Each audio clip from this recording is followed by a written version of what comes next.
Bismillahirrahmanirrahim. Assalamualaikum warahmatullahi wabarakatuh. Alhamdulillahirrabbilalamin. Wassalatu wassalamu ala asrafil anbiya'i wal mursalin wa ala alihi wa ashabihi wa man tabi'ahum bi ihsani ila yaumiddin. Sebelumnya perkenalkan, nama saya Muhammad Afif Muksid. Di sini saya bertugas sebagai moderator. Sebelumnya perkenalkan, kami dari kelompok 6 yang beranggotakan yang pertama Muhammad Adi Brata, yang kedua Devina Rahmawati, yang ketiga Roni Sofyan, yang keempat Muhammad Afif Muksid, dan yang kelima Risma Aisyah. Pada kesempatan kali ini kelompok kami akan mempresentasikan dua materi. Yang pertama yaitu pembagian hadis dari segi kualitas dan segi kuantitas sanad. Langsung saja masuk ke materi yang akan dijelaskan oleh rekan-rekan saya. Untuk materi yang pertama yaitu definisi hadis. Hadis merupakan sumber hukum Islam yang kedua setelah Al-Quran. Hadis atau al-hadis menurut bahasa Al-Jadid, yang artinya sesuatu yang baru. Hadis juga sering disebut dengan al-khabar, yang berarti berita, yaitu sesuatu yang dipercakapkan dan dipindahkan dari seseorang kepada orang lain. Seiring berjalannya waktu, penelitian mengenai hadis sangatlah beragam. Oleh sebab itu, sebelum mengamalkan hadis, alangkah baiknya kita mengetahui terlebih dahulu mengenai kualitas serta kuantitasnya. Untuk materi yang kedua yaitu pembagian hadis. Pembagian hadis berdasarkan kuantitas sanad. Kuantitas hadis berdasarkan dari segi jumlah orang yang meriwayatkan suatu hadis atau dari segi jumlah sanadnya. Jumhur ulama membagi hadis secara garis besar menjadi dua macam, yaitu hadis mutawatir dan hadis ahad. Selanjutnya akan diteruskan oleh Mbak Devina. Baik, untuk materi selanjutnya yaitu hadis mutawatir. Secara istilah, hadis mutawatir yaitu hadis yang diriwayatkan oleh banyak periwayat atau tidak terbatas jumlahnya pada tiap-tiap tingkatan sanadnya, sehingga dapat dipercaya kebenarannya. Syarat hadis mutawatir menurut ulama yaitu yang pertama, diriwayatkan oleh sejumlah perawi yang banyak. Yang kedua, adanya kesinambungan jumlah perawi dalam setiap tabaqah sanadnya. Yang ketiga, adanya pertimbangan menurut adat dan akal yang mendekasikan kemustahilan mereka untuk berdusta. Yang keempat yaitu khabar tersebut harus berdasarkan empiris. Yang terakhir, hadis mutawatir yang ditawarkan para ulama sangat beragam. Sebagian mengkiaskannya pada jumlah monumental dari Al-Quran, ajaran Islam, serta peristiwa pada sirah Nabi Muhammad SAW. Materi yang selanjutnya yaitu pembagian hadis mutawatir. Ada tiga. Yang pertama yaitu hadis mutawatir lafzi, merupakan hadis yang diriwayatkan dengan satu lafaz. Hadis ini, sebagaimana kata Ibnu Salah, sedikit sekali, bahkan hampir tidak ada, karena berdasarkan ketepatan lafaz dari setiap seginya dan mustahil ada pada selain Al-Quran. Yang kedua yaitu hadis mutawatir maknawi. Hadis ini tidak disyaratkan kesesuaian lafaz, cukup maknanya saja. Meskipun riwayatnya berbeda-beda, hadis ini banyak jumlahnya, seperti 100 hadis yang mengungkapkan Nabi SAW berdoa dengan mengangkat kedua tangannya. Yang terakhir yaitu hadis mutawatir amali, merupakan hadis yang diketahui dengan mudah bahwa dia termasuk urusan agama dan telah mutawatir antara umat Islam bahwa Nabi Muhammad SAW mengerjakannya, menyuruhnya, dan selain dari itu. Baiklah, untuk selanjutnya yaitu mengenai hadis ahad. Hadis ahad atau hadis wahid adalah salah satu hadis yang mempunyai jalan periwayatan atau sanad yang terbatas pada bilangan tertentu. Hadis ini dibagi menjadi tiga kelompok. Yang pertama yaitu hadis masyhur, ialah al-intisar wa az-zuyu, yang artinya sesuatu yang tersebar dan populer. Masyhur nisbi atau masyhur ghairu istilahi, yakni hadis yang masyhur di kalangan tertentu. Dari sudut kualitasnya dapat dibagi lagi menjadi tiga bagian, yaitu hadis masyhur sahih, hadis masyhur hasan, serta hadis masyhur dhaif. Yang kedua, hadis aziz, hadis yang mensyaratkan adanya tidak lebih sedikit dari dua orang perawi yang meriwayatkannya, meskipun hanya ada dalam satu tabaqah. Yang selanjutnya hadis fard dan gharib. Fard adalah hadis yang di dalam sanadnya terdapat seorang yang menyendiri dalam periwayatan, baik di dalam setiap tabaqah maupun hanya pada sebagian tabaqah saja. Sedangkan yang dimaksud dengan menyendiri di sini ialah menyendirinya seorang perawi dalam meriwayatkan suatu matan, gharabatul matan, atau menyendirinya sifat seorang perawi ketimbang para perawi lainnya yang meriwayatkan matan yang sama, atau gharabatul isnad. Sedangkan gharib menurut bahasa berarti al-munfarid, yang artinya menyendiri, atau al-ba'idan al-aqaribihi, yang artinya jauh dari kerabatnya. Sedangkan secara terminologis, gharib didefinisikan sebagai hadis yang diriwayatkan oleh seorang perawi yang menyendiri dalam meriwayatkannya. Ada dua macam bagian hadis gharib, diantaranya yang dilihat dari bentuk penyendirian perawi. Ada hadis gharib mutlak, yang artinya penyendirian terjadi berkaitan dengan keadaan jumlah personaliannya, yakni tidak ada orang lain yang meriwayatkan hadis tersebut kecuali dirinya sendiri. Terus selanjutnya yaitu hadis gharib nisbi, dapat diartikan sebagai penyendirian bukan pada perawi atau sanadnya, melainkan mengenai sifat atau keadaan tertentu yang berbeda dengan perawi lainnya. Dilihat dari sudut kaitannya, dibagi lagi menjadi dua, gharib pada sanad dan matan secara bersama-sama, yang dapat diartikan hadis gharib yang hanya diriwayatkan oleh salah satu silsilah sanad dengan satu matan hadisnya. Yang kedua, gharib pada sanad saja, yaitu hadis yang telah populer. Lagi menjadi dua, gharib pada sanad dan matan secara bersama-sama, yang dapat diartikan hadis gharib yang hanya diriwayatkan oleh salah satu silsilah sanad dengan satu matan hadisnya.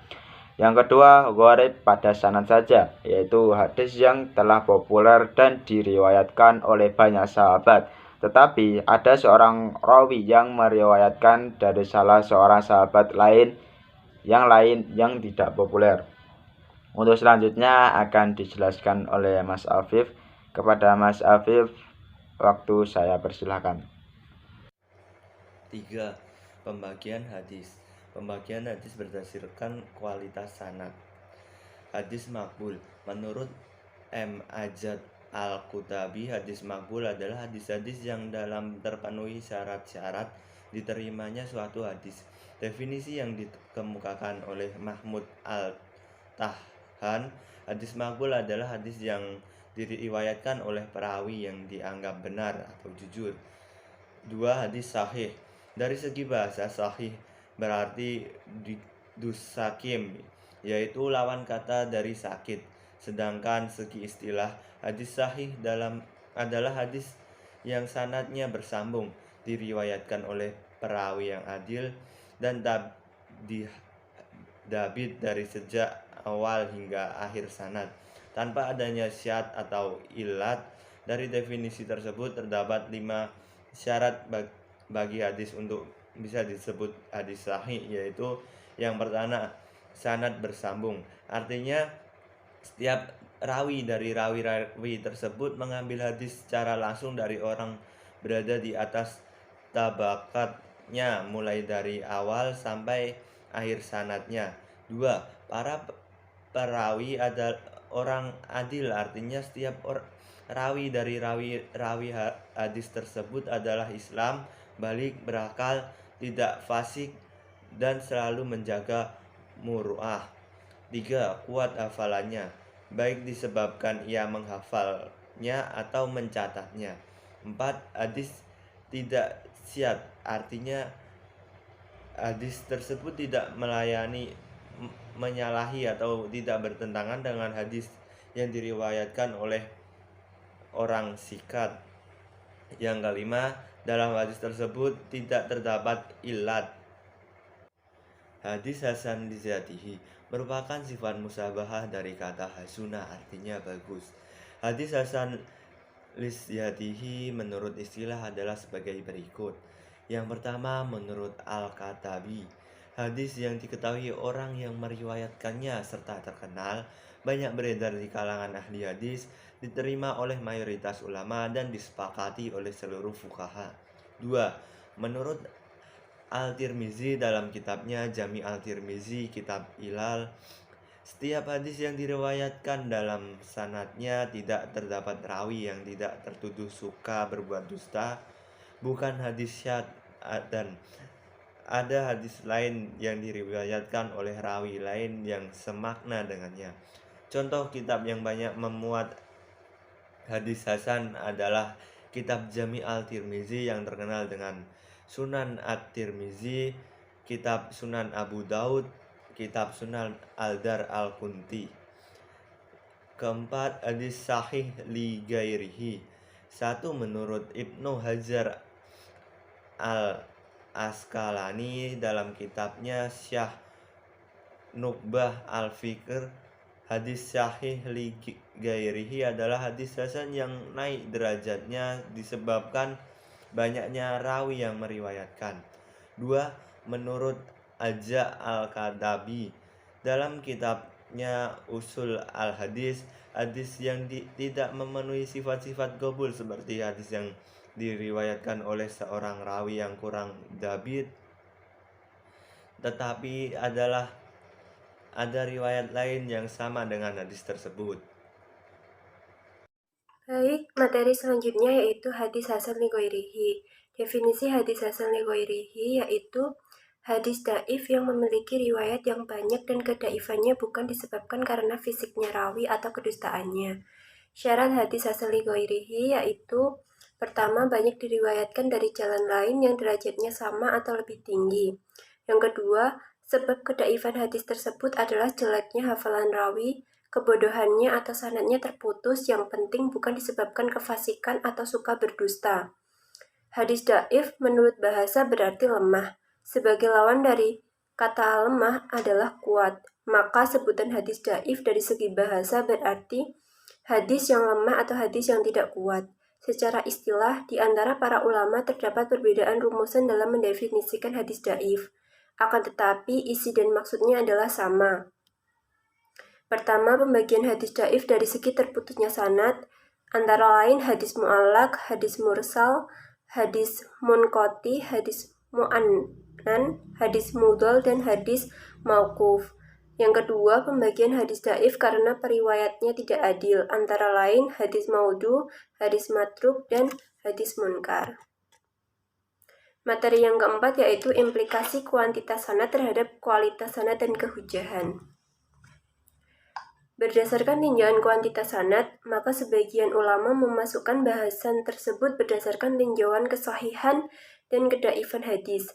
As-Sahih misalnya membahas tentang hadis mutawatir pada bahasan pembagian hadis sahih, dan hadis ahad pada bahasan hadis yang musytarak dalam hadis sahih, hasan, dan daif. Keterlibatan kuantitas sanad pada kehujahan masing-masing hadis mutawatir, hadis masyhur, dan hadis ahad memberikan implikasi tersendiri terhadap kehujahan seperti dalil qat'i, zani yufidut tamakninah, dan zani saja. Dan masing-masing bagian tersebut mempunyai dampak hukum yang berbeda. Mengingkari hadis mutawatir hukumnya kafir, mengingkari hadis masyhur yang sahih hukumnya fasik, sedangkan hadis ahad yang sahih wajib diamalkan. Selanjutnya saya kembalikan ke moderator. Mungkin itu tadi yang dapat kelompok kami sampaikan mengenai pembagian hadis dari segi kualitas dan kuantitas sanad. Selanjutnya masuk materi berikutnya yaitu mengenai tarjih hadis yang akan langsung disampaikan oleh teman-teman saya. Untuk materi yang pertama yaitu definisi takhrij hadis. Takhrij menurut bahasa mempunyai beberapa makna. Yang paling mendekati berasal dari kata kharaja, yang artinya nampak dari tempatnya atau keadaannya dan terpisah dan kelihatan. Takhrij menurut istilah adalah menunjukkan tempat hadis pada sumber aslinya, yang mengeluarkan hadis tersebut dengan sanadnya dan menjelaskan derajatnya jika diperlukan. Definisi takhrij hadis menurut ulama hadis. mengemukakan hadis dengan menyebutkan para periwayatnya dalam sanad dengan metode yang telah mereka tempuh. Artinya bahwa para mukharif melakukan suatu kegiatan pengumpulan dan penghimpunan hadis Nabi ke dalam kitab hadis yang mereka susun, seperti Sahih Bukhari, Sahih Muslim, Sunan Tirmizi, dan lain-lain. Kemudian menunjukkan asal-usul hadis dan mengemukakan sumber pengambilannya dari berbagai kitab hadis yang disusun oleh para mukharisnya langsung. Misalnya kitab Bulughul Maram karya Ibn Hajar al-Asqalani. Takhrij hadis yang dilakukan muhaddisin dengan mengemukakan hadis berdasarkan sumbernya, yakni kitab-kitab hadis dengan menyertakan metode periwayatnya dan sanadnya masing-masing, serta diterangkan keadaan periwayatnya dan kualitas hadisnya. Untuk slide selanjutnya akan diteruskan oleh Mbak Devina. Baik, untuk materi selanjutnya yaitu sejarah tarikh al-hadis. Penguasaan ulama terdahulu terhadap sumber-sumber as-sunnah begitu luas, sehingga mereka tidak kesulitan jika disebutkan suatu hadis untuk diketahui dalam kitab as-sunnah. Ketika semangat belajar sudah melemah, mereka kesulitan mengetahui tempat-tempat hadis yang dijadikan rujukan para penulis dalam ilmu syar'i. Maka sebagian dari ulama bangkit dan memperlihatkan hadis-hadis yang ada pada sebagian kitab serta menjelaskan sumbernya dari kitab as-sunnah, menjelaskan metodenya dan menerangkan hukumnya dari yang sahih atas yang dhaif. Lalu muncullah istilah kutub at-tahrij. Selanjutnya yaitu buku-buku tahrij. Ada 4 buku yang kita ambil contoh. Yang pertama yaitu Tahrij Hadis Al-Muhazzah karya Muhammad bin Musa Al-Hashimi Asy-Syafi'i, wafat pada tahun 548 Hijriah. Adalah buku kitab mengenai fikih mazhab Asy-Syafi'i karya Abu Ishaq Asy-Syirazi. Yang kedua yaitu Tahrij Hadis Al-Mukhtasar Al-Kabir li Ibni Al-Hajib karya Muhammad bin Ahmad Abdul Hadi Al-Maqdisi, wafat pada tahun 744 Hijriah. Yang ketiga yaitu Nasburayah li Hadis Al-Hidiyah li Al-Marghinani karya Abdullah bin Yusuf Az-Zailai, wafat pada tahun 762 Hijriah. Dan yang terakhir yaitu Tuhfatur Rawi fi Tahrij Hadis li Baitlawi karya Abdur Rauf Ali Al-Manawi, wafat pada tahun 1031 Hijriah. Baik, untuk materi selanjutnya akan diteruskan oleh rekan-rekan saya. Baik, selanjutnya yaitu berkaitan mengenai metode takhrij hadis. Di sini dibagi menjadi 5 bagian. Yang pertama, takhrij dengan kata atau bil al-lafzi. Metode ini dilakukan penelusuran melalui kata atau lafal matan hadis dari permulaan, pertengahan, atau akhiran. Kamus metode takhrij ini salah satunya yang paling mudah adalah kamus al-mu'jam al-mufahras li al-fas al-hadis an-nabawi yang disusun Aji Wensik dan kawan-kawannya sebanyak 8 jilid. Yang kedua, takhrij dengan tema bi al-maudhu. Metode ini didasarkan pada topik, misalnya al-hatam, al-khadim, al-gusi, ad-dariyah, dan lain-lain. Seorang peneliti hendaknya telah mengetahui topik suatu hadis, kemudian ditelusuri melalui kamus hadis tematik. Salah satu hadis kamus tematik adalah Miftah min Kunuz as-Sunnah oleh Dr. Fuad Abdul Baqi. Dalam kamus hadis ini dikemukakan berbagai topik, baik berkenaan dengan petunjuk Rasulullah maupun dengan nama. Yang ketiga, takhrij dengan permulaan matan bi awwalal matan. Metode ini menggunakan permulaan matan dari segi hurufnya. Misalnya, awal suatu matan dimulai huruf mim, maka dicari pada bab mim. Jika diawali dengan huruf ba, maka dicari pada bab ba, dan seterusnya. Takhrij ini diantaranya menggunakan kitab Al-Jami' As-Shaghir atau Al-Jami' Al-Kabir karangan As-Suyuti. Yang ketiga, takhrij melalui sanad pertama bi'ar rawi al-a'la. Metode ini menelusuri hadis melalui sanad yang pertama, yakni para sahabat mutasil isnad atau tabi'in dalam hadis mursal. Peneliti harus mengetahui siapa sanadnya di kalangan sahabat dan tabi'in, kemudian dicari dalam buku hadis musnad atau al-at-taraf. Di antara kitab yang digunakan dalam metode ini adalah kitab musnad atau al-ataf, seperti Musnad Ahmad bin Hambal, Muftah Asy-Syaraf bin Ma'rifat, al-ataf karya al-Mizzi dan lain-lain. Yang terakhir yaitu takrij dengan mengetahui kata yang jarang digunakan di matan hadis. Metode ini dibantu dengan kitab Al-Mu'jam Al-Mufahraj li Al-Lafadhi Al-Hadis An-Nabawi, berisi 9 kitab yang paling terkenal di antara kitab hadis, yaitu Kutubus Sittah, Muwattah Imam Malik, Musnad Ahmad dan Musnad Ad-Darimi. Terus untuk selanjutnya berkenaan dengan manfaat dan faedah takrij hadis. Manfaat pertama yaitu mengetahui referensi buku hadis, yang kedua menghimpun sanad hadis, yang ketiga dapat mengetahui keadaan sanad yang bersambung, yang terputus, dan mengetahui kadar kemampuan perawi dalam mengingat hadis serta kejujuran dalam meriwayatannya. Yang keempat mengetahui status suatu hadis. Yang kelima, meningkatkan suatu hadis yang dhaif menjadi hasan li ghairihi karena adanya dukungan sanad lain yang seimbang atau lebih tinggi kualitasnya. Atau meningkatnya hadis hasan menjadi sahih li ghairihi dengan ditemukannya sanad lain yang seimbang atau lebih tinggi kualitasnya. Yang keenam, mengetahui bagaimana para imam hadis menilai suatu kualitas hadis serta bagaimana kritikan yang disampaikan. Dan yang ketujuh, menghimpun beberapa sanad dan matan suatu hadis.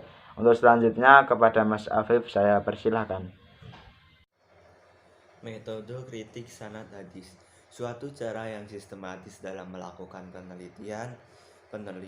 penilaian serta penelusuran sanad hadis tentang individu perawi dan proses penerimaan hadis dari guru mereka masing-masing dengan berusaha menemukan kekeliruan dan kesalahan dalam rangkaian sanad guna memperoleh kebenaran, yaitu kualitas sanad sahih, hasan, atau dhaif.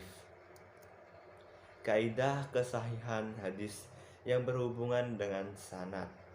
Sanad bersambung, yaitu tiap-tiap periwayat dalam sanad menerima riwayat hadis dari periwayat terdekat sebelumnya.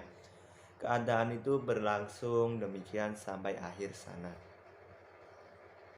Selanjutnya, seluruh periwayat dalam sanad bersifat adil.